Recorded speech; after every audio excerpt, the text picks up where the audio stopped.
Bank of ബറോഡയുടെ പുതിയൊരു notification വന്നിട്ടുണ്ട്. അപ്പോൾ നിങ്ങളുടെ സമീപത്തുള്ള ബാങ്ക് ഓഫ് ബറോഡയുടെ വിവിധ ബ്രാഞ്ചുകളിൽ നിങ്ങൾക്ക് അപ്രൻറ്റീഷിപ്പായിട്ട് കയറാം. അപ്പോൾ കേരളത്തിലൊക്കെ വിവിധ വേക്കൻസി ഉണ്ട്, വിവിധ ഡിസ്ട്രിക്റ്റ് അടിസ്ഥാനത്തിലുള്ള വേക്കൻസി ഉണ്ട്. 4000 വേക്കൻസിയാണ് ടോട്ടൽ വിളിച്ചിരിക്കുന്നത്. ഇതിലേക്ക് അപേക്ഷ നൽകാനുള്ള ക്വാളിഫിക്കേഷൻ എന്ന് പറഞ്ഞാൽ ഡിഗ്രിയാണ്. ഏതെങ്കിലും വിഷയത്തിലൊരു ഗ്രാജുവേഷനാണ് നിങ്ങൾക്ക് അപ്ലൈ ചെയ്യാം. ക്ലോസിംഗ് ഡേറ്റ് മാർച്ച് 11 വരെ നിങ്ങൾക്ക് ഇതിലേക്ക് ഓൺലൈനായിട്ട് അപ്ലൈ ചെയ്യാം. അപ്പോൾ എങ്ങനെയാണ് ഓൺലൈനായിട്ട് അപ്ലൈ ചെയ്യേണ്ടത് തുടങ്ങിയിട്ടുള്ള സെലക്ഷൻ തുടങ്ങിയുള്ള കാര്യങ്ങളൊക്കെ വിശദമാക്കുന്നുണ്ട്. വീഡിയോ സ്കിപ്പ് ചെയ്യേണ്ട, യൂസ്ഫുൾ ആണെങ്കിൽ ലൈക്ക് ചെയ്യാം. നമ്മുടെ ചാനൽ നിങ്ങൾ ഇതുവരെ സബ്സ്ക്രൈബ് ചെയ്തെങ്കിൽ സബ്സ്ക്രൈബ് ചെയ്യാൻ മറക്കണ്ട. ബെല്ലേക്ക് എനേബിൾ ചെയ്ത് വെച്ചാൽ നോട്ടിഫിക്കേഷനൊക്കെ നിങ്ങൾക്ക് കിട്ടും. അപ്പോൾ നേരെ നമുക്ക് എന്ത് ചെയ്യാം, ഇതിൻ്റെ ഒഫീഷ്യൽ നോട്ടിഫിക്കേഷനിലേക്ക് വരാം. ഇതാണ് ഒഫീഷ്യൽ നോട്ടിഫിക്കേഷൻ. നിങ്ങൾക്കിവിടെ കാണാൻ പറ്റും ബാങ്ക് ഓഫ് ബറോഡ 19/2/2025 നോട്ടിഫിക്കേഷൻ വന്നിരിക്കുന്നത്. ഇതിൻ്റെ ഓൺലൈൻ അപേക്ഷയുടെ സ്റ്റാർട്ടിംഗ് ഡേറ്റും 19/2/2025 ഇതിൻ്റെ ക്ലോസിംഗ് ഡേറ്റ് 11/3/2025 ഇനി സ്റ്റേറ്റ് അടിസ്ഥാനത്തിൽ വിവിധ വേക്കൻസികൾ ഉള്ളതുകൊണ്ട് ഒരു ഉദ്യോഗാർത്ഥിക്ക് ഏതെങ്കിലും ഒരു സ്റ്റേറ്റിലേക്ക് അപ്ലൈ ചെയ്യാൻ പറ്റുള്ളൂ, ഒന്നിലധികം സ്റ്റേറ്റിലേക്ക് അപ്ലൈ ചെയ്യാൻ പറ്റില്ല. ഇനി നിങ്ങൾക്ക് ഇതിലേക്ക് വിവിധ ഡിസ്ട്രിക്റ്റിൽ വേക്കൻസി ഉണ്ടെന്ന് പറഞ്ഞു. അപ്പോൾ അതത് ഡിസ്ട്രിക്റ്റിൽ നമ്മൾ പ്രിഫറൻസ് കിട്ടുന്ന എങ്ങനെയാണെന്ന് വെച്ചാൽ, അപ്പോൾ നിങ്ങൾ ആധാർ ഐ.ഡിയിൽ നിങ്ങളുടെ ഹോം ടൗൺ ഏതാണോ, ഹോം ഡിസ്ട്രിക്റ്റ് ഏതാണോ ആ ഒരു ഡിസ്ട്രിക്റ്റിലായിരിക്കും നിങ്ങൾക്ക് ഫസ്റ്റ് പ്രിഫറൻസ്. ഇനി അങ്ങനെ നമ്മുടെ ഡിസ്ട്രിക്റ്റിൽ വേക്കൻസി ഇല്ലെങ്കിലാണ് നിങ്ങൾക്ക് പിന്നെ 2 more പ്രിഫറൻസ് നിങ്ങൾക്ക് കൊടുക്കാവുന്നതാണ്. ഓക്കെ, അല്ലെങ്കിൽ നിങ്ങൾക്ക് ലഭിക്കുന്നതാണ്. അത് നിങ്ങൾക്ക് ഓപ്റ്റ് ചെയ്യാനുള്ള ലിങ്കൊക്കെ നിങ്ങൾക്ക് കിട്ടും. അതിൻ്റെ കാര്യങ്ങളൊക്കെ ഞാൻ പറഞ്ഞുതരാം. ഇനി ഇതിൻ്റെ എലിജിബിലിറ്റി ക്രൈറ്റീരിയയിൽ ഏജാണ്. മിനിമം ഏജ് 20, മാക്സിമം 28 വയസ്സ് വരെ ഇതിലേക്ക് അപ്ലൈ ചെയ്യാം. ഇനി അതോടൊപ്പം തന്നെ എഡ്യൂക്കേഷൻ ക്വാളിഫിക്കേഷൻ എടുക്കുകയാണെങ്കിൽ ഗ്രാജുവേഷൻ ഡിഗ്രി ഇൻ എനി ഡിസിപ്ലിനാണ്. ജസ്റ്റ് നിങ്ങൾക്ക് ഒരു ഗ്രാജുവേഷൻ ഉണ്ട്, ഇതിലേക്ക് അപ്ലൈ ചെയ്യാം. എനി ഡിഗ്രി ഉള്ളവർക്ക് ഇതിലേക്ക് അപ്ലൈ ചെയ്യാം, എനി സബ്ജക്റ്റ്. ഇവിടെ ഡ്യൂറേഷൻ നിങ്ങൾക്കിവിടെ കാണാൻ പറ്റും. 12 മാസത്തെ ഓൺ ദി ജോബ് ട്രെയിനിങ് ആണ് നിങ്ങൾക്ക് ഉണ്ടായിരിക്കുക. ഇനി ഇവിടെ രജിസ്ട്രേഷൻ എന്ന് കണ്ട് നിങ്ങൾ നെട്ടണ്ട, ഇത് നിങ്ങൾക്ക് ഇപ്പോൾ ചെയ്യാവുന്നതാണ്. നാപ്സിലോ അല്ലെങ്കിൽ നാറ്റ്സിലോ നമ്മൾ രജിസ്റ്റർ ചെയ്യണം ആദ്യം. അപ്പോൾ ഫസ്റ്റ് സ്റ്റെപ്പ് ഇതിലേക്ക് അപ്ലൈ ചെയ്യാൻ താല്പര്യപ്പെടുന്നുണ്ടെങ്കിൽ ഒന്നെങ്കിൽ നാപ്സ്, NAPS, ഇതൊക്കെ നമുക്ക് അപ്രൻറ്റീഷിപ്പ് പോർട്ടലാണ്, എന്താണെന്ന് ഞാൻ പരിചയപ്പെടുത്താം. അല്ലെങ്കിൽ നാറ്റ്സ്, ഇതിലേതെങ്കിലും ഒന്നിൽ നമ്മൾ രജിസ്റ്റർ ചെയ്യണം. അത് നിങ്ങൾക്ക് എന്ത് ചെയ്യാം, ഈ വീഡിയോ കണ്ടതിന് ശേഷം രജിസ്റ്റർ ചെയ്യാം. ഓക്കെ, ഇതിൻ്റെ ക്ലോസിംഗ് ഡേറ്റിൻ്റെ ഉള്ളിൽ നമ്മൾ രജിസ്റ്റർ ചെയ്തിട്ട് അപ്ലൈ ചെയ്താൽ മതി. അപ്പോൾ അതെങ്ങനെയാണെന്നുള്ള കാര്യങ്ങളൊക്കെ, എങ്ങനെയാണ് അപ്ലൈ ചെയ്യാനുള്ള കാര്യങ്ങളിലേക്ക് വരുമ്പം പറയാം. ഇനി ട്രെയിനിങ് സീറ്റ്, നമുക്കിപ്പോൾ കേരളത്തിലെ വേക്കൻസി എന്ന് പറഞ്ഞാൽ 89 വേക്കൻസിയാണ് ടോട്ടൽ. അതിൽ SCക്ക് STക്ക് OBCൻ്റെ വേക്കൻസി ഒക്കെ നിങ്ങൾക്ക് ഇവിടെ കാണാൻ പറ്റും. അപ്പോൾ ജനറൽ വേക്കൻസി 49 വേക്കൻസി ഉണ്ട്. അതാർക്ക് വേണമെങ്കിലും അതിലേക്ക് അപ്ലൈ ചെയ്യാം. ഇനി അതർ സ്റ്റേറ്റിലെ വേക്കൻസികളൊക്കെ നിങ്ങൾക്ക് ഇവിടെ കാണാൻ പറ്റും. ഓക്കെ, അപ്പോൾ ഏത് സ്റ്റേറ്റിലേക്കാണോ നിങ്ങൾ അപ്ലൈ ചെയ്യുന്നത് ആ സ്റ്റേറ്റിലെ പ്രാദേശിക ഭാഷ നമുക്ക് എന്ത് ചെയ്യണം, സംസാരിക്കാനും ഒക്കെ അറിഞ്ഞിരിക്കണം. അതിൽ നമുക്കിതിൻ്റെ സെലക്ഷൻ്റെ ഭാഗമായിട്ട് ഭാഷ ടെസ്റ്റ് ചെയ്യും കേട്ടോ, നമുക്ക് അറിയുമെന്നുള്ളത്. അതുപോലെ കേരളത്തിൽ നമുക്ക് വിവിധ ഡിസ്ട്രിക്റ്റിൽ വേക്കൻസി ഉണ്ടായിരുന്നു. ആലപ്പുഴയിൽ 5 വേക്കൻസി, എറണാകുളം 30, കണ്ണൂർ 5, കാസർഗോഡ് 7, കോഴിക്കോട് 10, മലപ്പുറം 5, പാലക്കാട് 7, തിരുവനന്തപുരം 10, തൃശ്ശൂർ 10. ഇങ്ങനെയാണ് ഡിസ്ട്രിക്റ്റ് അടിസ്ഥാനത്തിൽ വേക്കൻസി വന്നിരിക്കുന്നത്. അപ്പോൾ അതത് ഡിസ്ട്രിക്റ്റിലേക്ക് നിങ്ങൾക്ക് എന്ത് ചെയ്യാം, ഇതിലേക്ക് അപ്ലൈ ചെയ്യാം. ഇനി മറ്റ് സ്റ്റേറ്റിൻ്റെ ഒക്കെ നിങ്ങൾക്ക് അതിൽ നോക്കണം. തമിഴ്നാട്, കർണാടക അതിലുണ്ട്. ഇനി റിലാക്സേഷൻ ഉണ്ട്, ഞാൻ പറഞ്ഞു ഏജ് റിലാക്സേഷൻ ഉണ്ട്. SC ആണെങ്കിൽ 5 വർഷം, OBC ആണെങ്കിൽ 3 വർഷം ഏജ് റിലാക്സേഷൻ ഉണ്ട്. അത് ഞാൻ പറഞ്ഞല്ലോ നിങ്ങളോട്, അല്ലേ? പറഞ്ഞു എന്നാണ് എൻ്റെ ഓർമ്മ ശരിയാണെങ്കിൽ. ഒരു മിനിറ്റ്, യെസ്, അത് പറഞ്ഞു. ഓക്കെ, ഇത് നമ്മൾ എഡിറ്റിംഗ് ഇല്ലാത്ത വീഡിയോ ആണ്, അതുകൊണ്ട് നിങ്ങൾ ക്ഷമിക്കണം. നിങ്ങൾക്ക് എന്തെങ്കിലും ലാഗ് ചെയ്യുകയാണെങ്കിൽ കേട്ടോ, നിങ്ങൾ കമൻറ്റ് ചെയ്യുക. അഭിപ്രായങ്ങൾ നിങ്ങളിലേക്ക് പെട്ടെന്ന് തന്നെ എത്തിക്കുന്നതിൻ്റെ ഭാഗമായിട്ടാണ്. ഇനി എങ്ങനെയാണ് ഇതിലേക്ക് അപ്ലൈ ചെയ്യുന്നതെന്ന് വെച്ചാൽ, ഞാൻ പറഞ്ഞു ഒന്നെങ്കിൽ നമ്മൾ നാറ്റ്സിലോ അല്ലെങ്കിൽ നാപ്സിലോ രജിസ്റ്റർ ചെയ്യണം. അതിൻ്റെ 2 ലിങ്ക് ഇവിടെ നിങ്ങൾക്ക് എന്താണ് നോട്ടിഫിക്കേഷൻ കയറി കഴിഞ്ഞാൽ കിട്ടും. നോട്ടിഫിക്കേഷൻ്റെ ലിങ്ക് കാര്യങ്ങളൊക്കെ ഞാൻ വീഡിയോയുടെ അവസാന ഭാഗത്ത് കാണിക്കാം. അപ്പോൾ നാറ്റ്സിലോ അല്ലെങ്കിൽ നാപ്സിലോ ആ വെബ്സൈറ്റിൽ നിന്ന് ഞാൻ കാണിക്കാം. ഇതാണ് നമ്മുടെ നാപ്സ്, NAPS. ജസ്റ്റ് നിങ്ങൾ ഗൂഗിൾ ചെയ്താൽ മതി നാപ്സ് എന്നത്. NAPS അടിച്ചു കൊടുത്താൽ മതി, ഈ വെബ്സൈറ്റ് കാണാൻ നിങ്ങൾക്ക്. ഇതിൻ്റെ ഹോം പേജ് കണ്ടാൽ മനസ്സിലാവുമല്ലോ. ഇതാണ് നാപ്സ്, ഇതൊരു അപ്രൻറ്റീഷിപ്പ് പോർട്ടലാണ്. അടുത്തത് നിങ്ങൾക്ക് ഇവിടെ കാണാം നാറ്റ്സ്. ഓക്കെ, ഇതിൻ്റെ ഹോം പേജ് എടുക്കുക ഞാൻ. ഓക്കെ, ഇതാണ് നാറ്റ്സിൻ്റെ ഹോം പേജ്. NATS ആണ്, നിങ്ങൾക്ക് ഇവിടെ കാണാൻ പറ്റും. അതിൻ്റെ ലോഗോ NATS 2 എന്നുണ്ടാവും. NATS 1 ഉണ്ട്, അത് പഴയ പേജാണ്. ഇതാണ് വേണ്ടത്. ഒന്നെങ്കിൽ ഈ വെബ്സൈറ്റിലോ അതല്ലെങ്കിൽ ഈ വെബ്സൈറ്റ് ത്രൂ ആണോ നമ്മൾ അപ്ലൈ ചെയ്യേണ്ടത്. അത് മാത്രം അപ്ലൈ ചെയ്താൽ പോരാ, ഇവർ നമുക്ക് എന്ത് ചെയ്യും, ലിങ്ക് തരും. ആ ലിങ്ക് കയറിയിട്ട് നമ്മൾ അപ്ലൈ ചെയ്യണം. ബറോഡൻ്റെ ലിങ്ക്, ഓക്കെ, ബാങ്ക് ഓഫ് ബറോഡൻ്റെ, അതും പാടെ ഞാൻ പറയുന്നുണ്ട്, പ്രത്യേകം ശ്രദ്ധിക്കുക. അപ്പോൾ നാപ്സിലോ അല്ലെങ്കിൽ നാറ്റ്സിലോ ഇതിലേതെങ്കിലും ഒന്ന് നമ്മൾ രജിസ്റ്റർ ചെയ്യണം. അപ്പോൾ ഈ 2 വെബ്സൈറ്റ് ഒന്ന് നിങ്ങൾ ഓർത്ത് വെക്കാം. ഫസ്റ്റ് സ്റ്റെപ്പ് അതാണ് നമ്മൾ ചെയ്യേണ്ടത്. ഇനി ഇതിൽ നിങ്ങൾക്ക് നാറ്റ്സിൽ, അതായത് ഇപ്പം NAPSലാണ് നിങ്ങൾ രജിസ്റ്റർ ചെയ്യുന്നതെങ്കിൽ, അതായത് നിങ്ങൾക്ക് ഇവിടെ കാണാൻ നാപ്സ്, NAPS വഴിയാണ് നിങ്ങൾ അപ്ലൈ ചെയ്യുന്നതോ രജിസ്റ്റർ ചെയ്യുന്നതെങ്കിൽ SC OBC ഇങ്ങനെയുള്ള കാൻഡിഡേറ്റ്സിനൊക്കെ മാക്സിമം ഏജിൽ നിങ്ങൾക്ക് 34 കിട്ടുക. മാക്സിമം പോയാൽ അതിൻ്റെ കട്ട് ഓഫ് 1/2/2025 കണക്കാക്കുമ്പം 34 വയസ്സ് വരെയുള്ളവർക്ക് എന്ത് ചെയ്യാം, അതിലേക്ക് അപ്ലൈ ചെയ്യുക എന്നുള്ളതാണ് പറയുന്നത് മാക്സിമം. ഓക്കെ, അതിൻ്റെ കുറവായിരിക്കണം എന്നുള്ള കണ്ടീഷനാണ്. ഇനി നാറ്റ്സ് വഴിയാണെങ്കിൽ അവിടെ ഏജ് ലിമിറ്റ് അല്ല നോക്കുന്നത്. അവിടെ നമ്മുടെ ഗ്രാജുവേഷൻ നമ്മൾ പാസ്സായതിനു ശേഷം 4 വർഷം പിന്നിടാൻ പറ്റില്ല ഈ 1/2/2025 കണക്കാക്കി. അതായത് 2021, 22, 23, 24, 25 ഈ വർഷങ്ങളിൽ ഏതെങ്കിലും ഗ്രാജുവേഷൻ കഴിഞ്ഞവർക്ക് അപ്ലൈ ചെയ്യാം. 2020 2019 ഒന്നും കഴിഞ്ഞവർക്ക് ഇതിലേക്ക് അപ്ലൈ ചെയ്യാൻ പറ്റില്ല. അപ്പം നമ്മുടെ ഈ ഡേറ്റിലേക്ക് 4 വർഷം പിന്നിടാൻ പാടില്ല. നാറ്റ്സ് ത്രൂ ആണ് നിങ്ങൾ അപ്ലൈ ചെയ്യുന്നതെങ്കിൽ. നാപ്സ് ആണെങ്കിൽ അവിടെ ഏജ് ലിമിറ്റ് മാത്രമാണ് നോക്കുന്നത്. അവിടെ നമ്മുടെ ഗ്രാജുവേഷൻ കഴിഞ്ഞ് എത്ര പീരീഡ് ഓഫ് ടൈം നമ്മൾ കടന്നു പോയി അതൊന്നും അവിടെ നോക്കുന്നില്ല. അവിടെ മാക്സിമം 34 വയസ്സ് വരെ എന്ത് ചെയ്യാം, അതിൽ ആ നാപ്സ് വഴി നിങ്ങൾക്ക് അപ്ലൈ ചെയ്യാം. നാറ്റ്സ് വഴിയാണ് നിങ്ങൾ അപ്ലൈ ചെയ്യുന്നതെങ്കിൽ നിങ്ങൾക്ക് ഈ പറയുന്ന 1/2/2025 കണക്കാക്കിയിട്ട് നിങ്ങൾക്ക് എന്ത് ചെയ്യാൻ പാടില്ല, നിങ്ങൾക്ക് 4 വർഷം നിങ്ങൾക്ക് പിന്നിടാൻ പാടില്ല കേട്ടോ. 4 വർഷം നിങ്ങൾക്ക് പിന്നിടാൻ പാടില്ല, അത് പ്രത്യേകം ശ്രദ്ധിക്കുക. ഓക്കെ. ഇനി ഇതിൻ്റെ നാറ്റ്സ് ആണെങ്കിലും നാപ്സ് ആണെങ്കിലും ഈ 2 വെബ്സൈറ്റിലും നമ്മൾ അപ്ലൈ ചെയ്യുമ്പോൾ അല്ലെങ്കിൽ രജിസ്റ്റർ ചെയ്യുമ്പം എന്തൊക്കെ ഡോക്യുമെൻറ്റ്സ് അതിൽ അപ്ലോഡ് ചെയ്യണം എന്നുള്ളതാണ്. എല്ലാം കളറായിരിക്കണം. കളർ സ്കാൻ ചെയ്ത് നമ്മൾ എന്ത് ചെയ്യണം, ആധാർ കാർഡിൻ്റെ ഫ്രണ്ട് പേജും ബാക്കും നമ്മൾ അപ്ലോഡ് ചെയ്യണം. JPG ഫോർമാറ്റ് ആയിരിക്കണം. ഇതൊക്കെ 1 MB താഴെ ആയിരിക്കണം കേട്ടോ. പിന്നെ colour scan copy of pan കാർഡാണ്. പാൻ കാർഡിൻ്റെ കളർ കോപ്പി നമ്മൾ സ്കാൻ ചെയ്യണം. അത് ഒറിജിനൽ നമ്മൾ സ്കാൻ ചെയ്യുക തന്നെ കളർ. വാലിഡ് ആയുള്ള personal email ID mobile number വേണം. പിന്നെ passports photograph colour photograph scan ചെയ്യണം. 10ാം ക്ലാസ്സിലെ മാർക്ക് ഷീറ്റ് നമ്മൾ സ്കാൻ ചെയ്യണം. ഇതൊക്കെ അപ്ലോഡ് ചെയ്യണം കേട്ടോ. സ്കാൻ ചെയ്തിട്ട് പിന്നെ +2ൻ്റെ മാർക്ക് ഷീറ്റ് സ്കാൻ ചെയ്ത് അപ്ലോഡ് ചെയ്യണം. ഡിഗ്രീൻ്റെ മാർക്ക് ഷീറ്റ് ഒറിജിനൽ ആണെങ്കിൽ ഒറിജിനൽ, അല്ലെങ്കിൽ പ്രൊഫഷണൽ നിങ്ങൾക്ക് അപ്ലോഡ് ചെയ്യണം.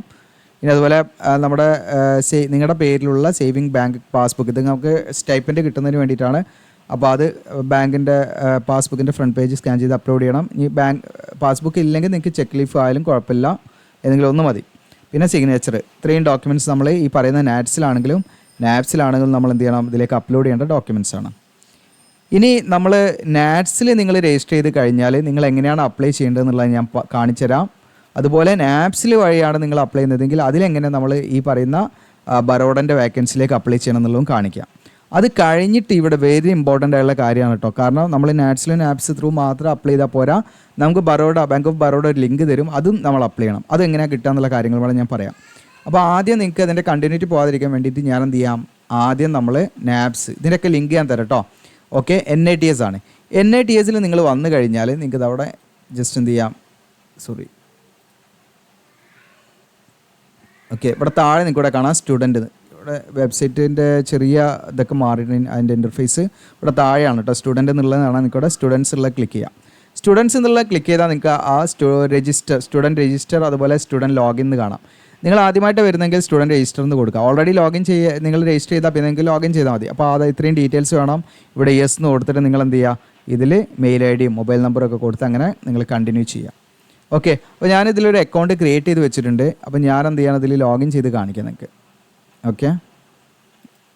അപ്പോൾ ഇവിടെ സ്റ്റുഡൻറ്റ് ലോഗിൻ എന്ന് കൊടുക്കാം. അപ്പോൾ ഞാൻ ഈ ഡീറ്റെയിൽസ് ഒക്കെ കൊടുത്ത് ലോഗിൻ എന്ന് കൊടുക്കുമ്പോൾ എനിക്കിതാ ഇവിടെ ഈ ഒരു പേജ് നിങ്ങൾക്കിവിടെ കാണാം. വെൽക്കം, ഞാൻ രാജു എന്ന് പറഞ്ഞിട്ടാണ് കൊടുത്തത് കേട്ടോ. ഒരു ജസ്റ്റ് ഡെമോ അക്കൗണ്ട് ആയിട്ടാണ്. അപ്പോൾ എൻ്റെ ഹോം പേജ് ഇങ്ങനെയാണ്. ഡാഷ്ബോർഡ് ഇവിടെ കാണാം. നിങ്ങളുടെ പ്രൊഫൈൽ ഇവിടെ കാണാം. ഓക്കെ. അപ്പോൾ നിങ്ങൾക്ക് നിങ്ങളുടെ ഡാഷ്ബോർഡിൽ എത്ര എണ്ണത്തിന് അപ്ലൈ ചെയ്തു, ഷോർട്ട് ലിസ്റ്റ് ചെയ്തു, അങ്ങനെയുള്ള കാര്യങ്ങളൊക്കെ ഇതിലുണ്ടാവും കേട്ടോ. അപ്പോൾ ഇതിൽ നിങ്ങൾ രജിസ്റ്റർ ചെയ്താൽ നിങ്ങൾക്ക് കരാർ അടിസ്ഥാനത്തിലുള്ള വേക്കൻസിയിലൊക്കെ നിങ്ങൾക്ക് എന്താണ് ഇങ്ങനെ നോട്ടിഫിക്കേഷനൊക്കെ വരും. ഇതുണ്ട് കേരള സ്റ്റേറ്റ് നിർമ്മിതി കേന്ദ്രയിൽ നിന്ന് എനിക്ക് വന്ന ഒരു ഓഫറാണ്. അപ്പോൾ വേണമെങ്കിൽ നിങ്ങൾക്ക് എന്ത് ചെയ്യാം, അക്സെപ്റ്റ് ചെയ്യാം. അപ്പോൾ ഞാൻ അത് റിജക്റ്റ് ചെയ്തുകൊണ്ട് റിജക്റ്റഡ് എന്ന് കാണിക്കും, സ്റ്റൈപ്പൻ്റെ കൂടെ കാണിക്കും. ഓക്കെ. അത് ഇതിൽ തന്നെ നിങ്ങൾക്കിവിടെ കാണാം ഈ അപ്ലൈ എഗെയിൻസ്റ്റ് അഡ്വർടൈസ്ഡ് വാക്കൻസീസ്, അതാണ് ഇവിടെ പറയുന്നത്. നിങ്ങൾക്കിവിടെ കാണാം. ജസ്റ്റ് ഞാനിതൊന്ന് ഡിലീറ്റ് ആക്കട്ടെ. ഇവിടെ കാണാം. നമ്മൾ നാറ്റ്സിലാണെങ്കിൽ നമ്മൾ സെക്ഷൻ അപ്ലൈ അഗെയിൻസ്റ്റ് അഡ്വർടൈസ്ഡ് വാക്കൻസിയിൽ ബാങ്ക് ഓഫ് ബറോഡ എന്നുള്ളത് നമ്മൾ എന്ത് ചെയ്യണം, സെർച്ച് ചെയ്യണം. ഓക്കെ. ബാങ്ക് ഓഫ് ബറോഡ എന്നുള്ളത് എവിടെ പോയി, ബാങ്ക് ഓഫ് ബറോഡ എന്നുള്ളത് നമ്മളിത് അവിടെ സെർച്ച് ചെയ്യാം. അങ്ങനെ സെർച്ച് ചെയ്തിട്ടാണ് നമ്മളത് അപ്ലൈ ചെയ്യേണ്ടത്. അത് ബാങ്ക് ഓഫ് ബറോഡയുടെ ഇതുവരെ അപ്ഡേറ്റ് ചെയ്തിട്ടില്ല. അതായത് നാപ്സിൽ അപ്ഡേറ്റ് ചെയ്തിട്ടില്ല. പക്ഷേ NITS അങ്ങോട്ടും ഇങ്ങോട്ടും മാറിപ്പോകുന്നത്. അതുകൊണ്ടാണ് ഈ പറയുന്നത്. ഞാൻ കോപ്പി ചെയ്യട്ടെ. ജസ്റ്റ് ബാങ്ക് ഓഫ് ബറോഡ ഇവിടെയാണ് നമ്മൾ സെർച്ച് ചെയ്യേണ്ടത്, ബാങ്ക് ഓഫ് ബറോഡ എന്ന്. അപ്പോൾ ഇവിടെ സെർച്ച് ചെയ്താൽ ഇവിടെ എന്ത് ചെയ്യും, അത് വരും. അത് നിങ്ങൾക്ക് ജസ്റ്റ് അപ്ലൈ എന്നുള്ള ബട്ടൺ ക്ലിക്ക് ചെയ്ത് അപ്ലൈ ചെയ്യാം. അപ്പോൾ നിലവിൽ ഇവിടെ വന്നിട്ടില്ല, നിങ്ങൾ ചെക്ക് ചെയ്യണം. അപ്പോൾ ഞാൻ വീഡിയോ എന്നത് ഇന്നലെയാണ് നോട്ടിഫിക്കേഷൻ വന്നത്, 20-ാം തീയതി ആയിട്ടുള്ളൂ. അപ്പം ചിലപ്പോൾ 2-3 ദിവസം കഴിഞ്ഞിട്ടായിരിക്കും അവർ അത് അപ്ഡേറ്റ് ചെയ്യുക. അതിൽ ചെറിയ ലാഗൊക്കെ വരാറുണ്ട്. അപ്പോൾ നിങ്ങളത് ഇവിടെയാണ് സെർച്ച് ചെയ്യേണ്ടതെന്നുള്ളത് ഓർത്ത് വെക്കുക. അപ്ലൈ അഗെയിൻസ്റ്റ് അഡ്വർടൈസ്ഡ് വാക്കൻസീസ് എന്നുള്ളതിൻ്റെ ആ ഒരു താഴെ ചെറിയൊരു സെർച്ച് ബാർ ഉണ്ട്. മൊബൈൽ വ്യൂ ആണ്, ചെറിയ വ്യത്യാസം ഉണ്ടാവും. ഇവിടെ സെർച്ച് ചെയ്യുക, ബാങ്ക് ഓഫ് ബറോഡ എന്ന് പറഞ്ഞിട്ട് നിങ്ങൾ സെർച്ച് ചെയ്യുക. ഓക്കെ. എന്നിട്ട് ഇവിടെ വന്നു കഴിഞ്ഞാൽ നിങ്ങൾക്ക് അത് അപ്ലൈ ചെയ്യാം, നാറ്റ്സ് ത്രൂ ആണെങ്കിൽ. ഇനി നിങ്ങൾ NIPS അതായത് നാപ്സ് ത്രൂ ആണെങ്കിൽ നിങ്ങൾക്ക് ഇവിടെ കാണാം. നിങ്ങൾ ഇതുപോലെ തന്നെ ലോഗിൻ എന്നുള്ള ബട്ടൺ ഇവിടെ ഉള്ളത് കാൻഡിഡേറ്റ്സ് എന്നുള്ള സെലക്ട് ചെയ്യാം. നിങ്ങൾ ആദ്യമായിട്ടാണ് വരുന്നതെങ്കിൽ ഇവിടെ രജിസ്റ്റർ ആസ് കാൻഡിഡേറ്റ്സ് എന്നുള്ള സെലക്ട് ചെയ്യാം. IT സ്റ്റുഡൻറ്റ് IT എന്നുള്ള ക്ലിക്ക് ചെയ്ത് കൊടുക്കാൻ പറ്റും. അല്ലെങ്കിൽ നിങ്ങളുടെ മൊബൈൽ നമ്പർ ഡീറ്റെയിൽസ് കൊടുത്ത് രജിസ്റ്റർ എന്ന് കൊടുക്കാം. ഓക്കെ, ഇപ്പം അല്ലെങ്കിൽ ഓൾറെഡി രജിസ്റ്റർ ചെയ്താൽ ലോഗിൻ ചെയ്ത് നിങ്ങളെ മെയിൽ ID ലോഗിൻ ചെയ്യാം. ഓക്കെ, അപ്പോൾ ഞാൻ ഇതിൽ ഇവിടെ അത് കഴിഞ്ഞിട്ട് ലോഗിൻ ചെയ്തിട്ട് നിൽക്കണം അപ്രൻറ്റീഷിപ്പ് ഓപ്പർച്യൂണിറ്റീസ് ആണ് ഇവിടെ കാണാം. അതിൽ ക്ലിക്ക് ചെയ്യാം. ഈ അപ്രൻറ്റീഷിപ്പ് ഓപ്പർച്യൂണിറ്റീസ് ആണ് ക്ലിക്ക് ചെയ്താൽ ഇവിടെ കാണാം സെർച്ച് എസ്റ്റാബ്ലിഷ്മെൻറ്റ് നെയിം എന്ന് കാണാം. ഇതിൽ നിങ്ങൾക്ക് ജസ്റ്റ് എന്ത് ചെയ്യാം, ബാങ്ക് ഓഫ് ബറോഡ എന്ന് പേസ്റ്റ് ചെയ്യാം. അപ്പോൾ നിങ്ങൾക്ക് ഇവിടെ കാണാം ബാങ്ക് ഓഫ് ബറോഡ എന്നുള്ള സെലക്ട് ചെയ്യാം. അതിലും കാണാം ഒരു ഓപ്പർച്യൂണിറ്റീസ് എന്ന് അവിടെ കാണാം. സംഭവം ഇതാണെന്നാണ് മനസ്സിലാക്കുന്നത് കേട്ടോ. ഇവിടെ കാണാം നിങ്ങൾക്ക് ജസ്റ്റ് ഇവിടെ കാണാം നിങ്ങൾക്ക് ബാങ്ക് ഓഫ് ബറോഡ പോസ്റ്റ് ചെയ്ത ഡേറ്റ് ഫെബ്രുവരി 18 ഓക്കെ, മുംബൈ മഹാരാഷ്ട്ര. അപ്പോൾ ഇവിടെ നമ്മൾ വ്യൂ എന്നുള്ള ഒന്നിന് നോക്കുക. അപ്പോൾ വ്യൂ എന്നുള്ളതിൽ ക്ലിക്ക് ചെയ്താൽ കാണാം നമ്പർ ഓഫ് ഓപ്പണിംഗ് 4000 കാണുന്നുണ്ട്. സ്റ്റൈപ്പൻ്റൊക്കെ കറക്റ്റ് തന്നെയാണ് അവർ പറഞ്ഞിരിക്കുന്നത്. ഓക്കെ, അപ്പോൾ ഇതിൽ നിങ്ങൾക്ക് എന്ത് ചെയ്യാം, ഇവിടുന്ന് അപ്ലൈ ഫോർ ദിസ് ഓപ്പർച്യൂണിറ്റി എന്ന് അങ്ങനെ കൊടുക്കാം. ഓക്കെ, പക്ഷേ നമ്മുടെ നാറ്റ്സിൽ അവർ എന്ത് ചെയ്തിട്ടില്ല, അത് അപ്ഡേറ്റ് ചെയ്തിട്ടില്ല. ഓക്കെ, അത് അപ്ഡേറ്റ് ചെയ്യുമെന്ന് വിചാരിക്കാം. ഇനി നിങ്ങൾ ബാങ്ക് ഓഫ് ബറോഡ പെട്ടെന്ന് തന്നെ എടുത്ത് ചാടി അപ്ലൈ ചെയ്യേണ്ട. പിന്നെയും നിങ്ങൾ ഇതിപ്പോൾ അപ്ലൈ ചെയ്തിട്ട് കുഴപ്പമൊന്നുമില്ല. വീണ്ടും നിങ്ങൾ എന്ത് ചെയ്യുക, ഇടയ്ക്ക് കയറിയിട്ടൊന്നും പാടെ ബാങ്ക് ഓഫ് ബറോഡ ഒന്ന് സെർച്ച് ചെയ്യട്ടോ. ഇനി ഇവിടെ സ്റ്റേറ്റ് അടിസ്ഥാനത്തിൽ എന്തെങ്കിലും അവർ ഇഷ്യൂ ചെയ്യുന്നുണ്ടെങ്കിൽ അത് നമുക്കിവിടെ അപ്ഡേറ്റ് ചെയ്യുന്നുണ്ടെങ്കിൽ അത് നമുക്ക് കാണാൻ പറ്റും. ഇപ്പോൾ അത് 18, അതായത് ഇന്നലെ മിനിയാന്നാണ് അവർ ചെയ്തത്. ഇപ്പോൾ നോട്ടിഫിക്കേഷൻ പബ്ലിഷ് ചെയ്യുന്നതിൻ്റെ ഒരു ദിവസം മുൻപാണ് അവർ ഇതിൽ അപ്ഡേറ്റ് ചെയ്തിരിക്കുന്നത്. അപ്പോൾ അപ്ലൈ എന്നുള്ള ബട്ടൺ ക്ലിക്ക് ചെയ്ത് നിങ്ങൾക്ക് അപ്ലൈ ചെയ്യാൻ പറ്റും. ഓക്കെ, അത് പ്രത്യേകം ചെയ്യുക. അപ്പോൾ ഇത് ഈ ഫസ്റ്റ് സ്റ്റെപ്പ് എന്ന് പറയുന്നത് ഇതാണ്. ഒന്നെങ്കിൽ നാറ്റ്സ് അല്ലെങ്കിൽ നാപ്സിൽ നമ്മൾ എന്ത് ചെയ്യണം, ഇത് ഈ പറഞ്ഞ രീതിയിൽ നിങ്ങൾ അപ്ലൈ ചെയ്യണം. അങ്ങനെ അപ്ലൈ ചെയ്തതിന് ശേഷം ഞാൻ പറഞ്ഞു നമ്മൾ കംപ്ലീറ്റ് ചെയ്തിട്ടില്ല. നിങ്ങൾക്കൂടെ കാണാം, നിങ്ങൾ നാറ്റ്സോ അല്ലെങ്കിൽ നാപ്സോ ഇതിൽ ഏതെങ്കിലും ഒന്നിൽ നിങ്ങൾ അപ്ലൈ ചെയ്ത് കഴിഞ്ഞാൽ 48 മണിക്കൂർ നിങ്ങൾക്കൂടെ കാണാം 48 അവേഴ്സിനുള്ളിൽ നിങ്ങൾക്ക് എന്ത് ചെയ്യും, ഒരു മെയിൽ വരും. നിങ്ങളുടെ മെയിലിലേക്ക് ഒരു മെയിൽ വരും. ആ മെയിലിലെ അഡ്രസ്സ് ഇതായിരിക്കും, info@bfssi എന്ന് പറയുന്നത് .com എന്ന് പറഞ്ഞിട്ട് ഇതായിരിക്കും മെയിൽ ID. ഈ മെയിൽ ID നിന്നായിരിക്കും നിങ്ങളുടെ ഇൻബോക്സിലേക്ക് മെയിൽ വരിക. ഒന്നെങ്കിൽ ഇൻബോക്സിൽ ഉണ്ടാവും അല്ലെങ്കിൽ സ്പാം ഫോൾഡർ നോക്കുക. 48 മണിക്കൂറിൻ്റെ ഉള്ളിൽ വരും. നിങ്ങളുടേത് കൺഫേംഡ് ആണെങ്കിൽ, നിങ്ങളുടെ അപേക്ഷ നാപ്സ് അല്ലെങ്കിൽ നാറ്റ്സ് ത്രൂ അവർക്ക് കിട്ടി അത് പ്രോപ്പർ ആണെങ്കിൽ നിങ്ങൾക്ക് എന്ത് ചെയ്യും, നിങ്ങൾ എലിജിബിൾ ആണെങ്കിൽ നിങ്ങൾക്ക് 48 മണിക്കൂറിൻ്റെ ഉള്ളിൽ വരും എന്നുള്ളതാണ് അവർ പറയുന്നത്. ഓക്കെ, എന്തെങ്കിലും ടെക്നിക്കൽ ഇഷ്യൂ ഉണ്ടെങ്കിൽ അത് ലാഗ് ആവുള്ളൂ. ഓക്കെ, അപ്പോൾ നാറ്റ്സ് അല്ലെങ്കിൽ നാപ്സിൽ നമ്മൾ സക്സസ്ഫുള്ളി രജിസ്റ്റർ ചെയ്ത് നമ്മൾ എന്ത് ചെയ്യാണ്, അപ്ലൈ ചെയ്ത് കഴിഞ്ഞാൽ നിങ്ങൾക്കൊരു കൺഫർമേഷൻ മെസ്സേജ് വരും ഈ മെയിൽ ID നിന്ന് 48 മണിക്കൂറിൻ്റെ ഉള്ളിൽ. അങ്ങനെ മെയിൽ ID വന്നാൽ ആ മെയിൽ IDയിൽ നിങ്ങൾക്ക് എന്താണ് അപ്ലിക്കേഷൻ കം എക്സാമിനേഷൻ ഫോം എന്ന് പറഞ്ഞിട്ട് നിങ്ങൾക്ക് ഒരു ലിങ്ക് ഉണ്ടാവും. ആ ലിങ്കിൽ നമ്മൾ കയറിയിട്ട് നമ്മൾ എന്ത് ചെയ്യണം, നമ്മുടെ അപേക്ഷ നമ്മൾ കംപ്ലീറ്റ് ചെയ്യണം. നമുക്ക് അതിൽ നമ്മുടെ പേഴ്സണൽ ഡീറ്റെയിൽസ് നിങ്ങൾ ഫില്ല് ചെയ്യണം. അതിൽ നിങ്ങളെ ചോയ്സ് ഓഫ് ഡിസ്ട്രിക്റ്റ്, അതായത് നിങ്ങൾക്ക് ഏത് ഡിസ്ട്രിക്റ്റാണ് ട്രെയിനിങ്ങിന് വേണ്ടതെന്ന് നിങ്ങൾക്ക് ഉണ്ടായിരിക്കും. അത് നമ്മൾ ചൂസ് ചെയ്യണം. ദെൻ കാറ്റഗറി ഏതാ കൊടുക്കണം. PWD ആണെങ്കിൽ അതിൻ്റെ സ്റ്റാറ്റസ് നമ്മൾ അതിൽ മെൻഷൻ ചെയ്യണം. ശാരീരിക പ്രശ്നങ്ങളുള്ളവരാണെങ്കിൽ അതോടൊപ്പം തന്നെ പേയ്മെൻറ്റ് ചെയ്യേണ്ടതിലേക്ക് അത് ഞാൻ പറഞ്ഞുതരാം എത്ര രൂപയാണെന്നുള്ളതൊക്കെ. നമ്മൾ ഈ പറയുന്ന പേയ്മെൻറ്റും ചെയ്യണം. ഓൺലൈനായിട്ട് ഫീ അടയ്ക്കും വേണം. ഇത്രയും കാര്യങ്ങളാണ് നമുക്ക് ചെയ്യാനുള്ള ഒരു ആപ്ലിക്കേഷൻ ഫോമും എക്സാമിനേഷൻ ഫോമും പാടാണ് അവർ നമുക്ക് ഈ പറയുന്ന മെയിൽ ത്രൂ നമുക്ക് അയച്ചു തരുന്നത്. ഈ മെയിൽ IDയിൽ നിന്ന് നമ്മുടെ മെയിലിലേക്ക് അയച്ചു തരുന്നത്.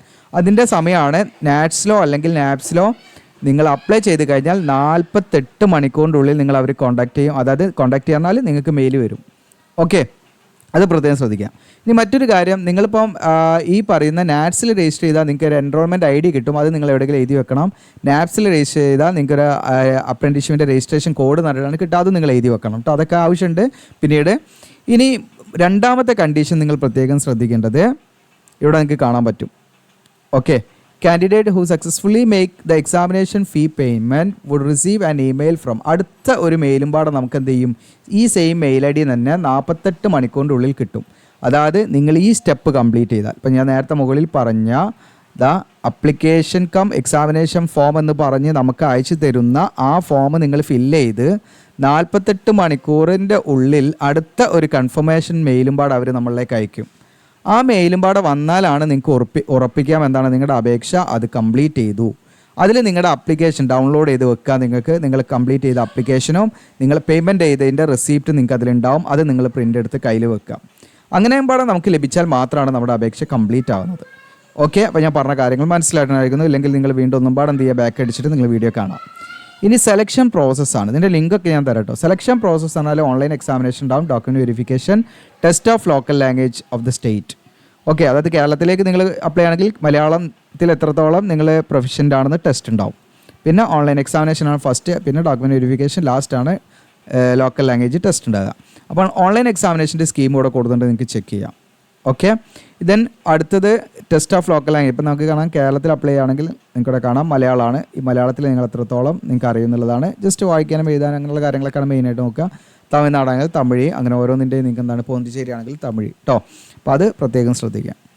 ഇനി ഇതിലേക്ക് വെയിറ്റ് ലിസ്റ്റും അവർ കീപ്പ് ചെയ്യുമെന്ന് പറയുന്നുണ്ട്. 1 ഇയർ എന്ത് ചെയ്യുന്നുണ്ട്, ശരിക്കും 1 വർഷം വരെ അവർ വെയിറ്റ് ലിസ്റ്റ് തയ്യാറാക്കുന്നുണ്ട്. അതെന്തിനാണെന്ന് വെച്ചാൽ ഇപ്പം നമ്മൾ ഈ ഓഫർ കൊടുത്തിട്ട് അത് സ്വീകരിക്കാത്തവരോ അല്ലെങ്കിൽ റിപ്പോർട്ട് ചെയ്യാത്തവരോ ഉണ്ടോ, അപ്പോൾ ആ വേക്കൻസിയിലൊക്കെ വെയിറ്റ് ലിസ്റ്റിൽ നിന്ന് എന്ത് ചെയ്യും, ആളുകളെ എടുക്കും. പിന്നെ ജോബ് പ്രൊഫൈൽ എന്ന് പറയുന്നത് ശരിക്കും ഇതൊരു ജോലിയോ അതല്ലെങ്കിൽ നിങ്ങളൊരു എംപ്ലോയി ആയിട്ടൊന്നും കണക്കാക്കുന്നില്ല. നിങ്ങൾക്ക് ട്രെയിനി എന്ന് പറയുന്നതാണ് നിങ്ങൾക്ക് കിട്ടുന്നത്. നിങ്ങൾ ട്രെയിനി ആയിട്ടാണ് പരിഗണിക്കുന്നത്. ഒരിക്കലും നിങ്ങൾക്ക് എന്താണ് എംപ്ലോയീസിന് കിട്ടുന്ന ബെനിഫിറ്റോ മറ്റ് ആനുകൂല്യങ്ങളോ ഒന്നും ഉണ്ടാവില്ല. നിങ്ങൾക്ക് കിട്ടുന്നത് സ്റ്റൈപ്പൻ്റാണ്. സ്റ്റൈപ്പൻ്റ് എന്ന് പറയുന്നത് ഇപ്പം മെട്രോ അല്ലെങ്കിൽ അർബൻ ബ്രാഞ്ചുകളിലൊക്കെ ആണെങ്കിൽ നിങ്ങൾ അത്തരം വലിയ സിറ്റി അല്ലെങ്കിൽ അങ്ങനെയൊക്കെ ആണെങ്കിൽ അവിടെ നിങ്ങൾക്ക് 10,000 പെർ മന്തും, ഇനി റൂറൽ അല്ലെങ്കിൽ സെമി അർബൻ ഏരിയ ആണെങ്കിൽ അവിടെ നിങ്ങൾക്ക് 12,000 പെർ മന്തും കിട്ടും. ഓക്കെ, അപ്പോൾ ഇത്രയാണ് ഇതിൻ്റെ പ്രധാനപ്പെട്ട കാര്യങ്ങൾ.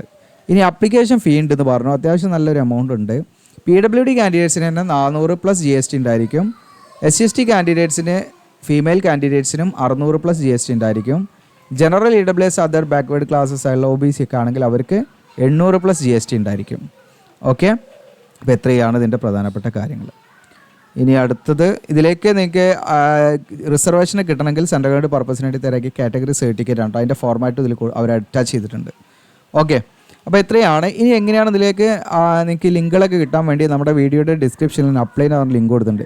അതിൽ ക്ലിക്ക് ചെയ്താൽ നിങ്ങൾ ബാങ്ക് ഓഫ് ബറോഡ അപ്ലൈ ചെയ്യുന്നുണ്ട്. അവിടെ നിങ്ങൾ സ്ക്രോൾ ഡൗൺ ചെയ്യാൻ നിങ്ങൾ ഇവിടെ കാണാം. നിങ്ങൾക്ക് ഇതാ ഇമ്പോർട്ടൻറ്റ് ലിങ്ക്സ് കാണാൻ, നോട്ടിഫിക്കേഷൻ എടുത്ത് ഡൗൺലോഡ് ചെയ്യാം. അപ്ലിക്കേഷൻ ഫോം എന്നുള്ളത് ഇവിടെ ജസ്റ്റ് ഞാൻ നാറ്റ്സിൻ്റെ മാത്രമാണ് ഇതിൽ കൊടുത്തത് കേട്ടോ. നിങ്ങൾക്ക് നേരെ എന്ത് ചെയ്യാം, നാറ്റ്സിലേക്ക് കയറാം. ഓക്കെ, ഇനി നാപ്സിൻ്റെ നാറ്റ്സ് എന്ന് പറഞ്ഞാൽ സെപ്പറേറ്റ് ആയിട്ട് വേണം ഇവിടെ കൊടുക്കാം. അതിൻ്റെ ആവശ്യമില്ല. ശരിക്കും നിങ്ങൾക്ക് നോട്ടിഫിക്കേഷനിൽ അവർ വ്യക്തമായിട്ട് എന്ത് ചെയ്തിട്ടുണ്ട്, 2ൻ്റെ ലിങ്ക് തന്നിട്ടുണ്ട്. ഓക്കെ, നിങ്ങൾക്ക് ഇവിടെ കാണാം ഹൗ ടു അപ്ലൈൻ്റെ താഴെതാ, ഹൗ ടു അപ്ലൈൻ്റെ താഴെ നിങ്ങൾക്ക് 2ൻ്റെ ലിങ്ക് തന്നിട്ടുണ്ട് കണ്ടോ. NATS, ഇത് NATS, ഇത് ഈ പറയുന്ന അപ്രൻറ്റിസ്ഷിപ്പ് NAPS. ഓക്കെ, 2ൻ്റെ ലിങ്ക് തന്നിട്ടുണ്ട്. അപ്പോൾ രണ്ടും നിങ്ങൾക്ക് അങ്ങനെ എന്ത് ചെയ്യാം, ഓപ്പൺ ആക്കാം.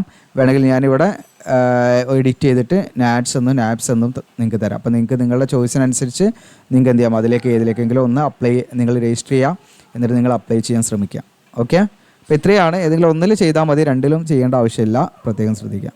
യൂസ്ഫുൾ ആണെങ്കിൽ ഷെയർ ചെയ്യാം, ലൈക്ക് ചെയ്യാം. Thank you.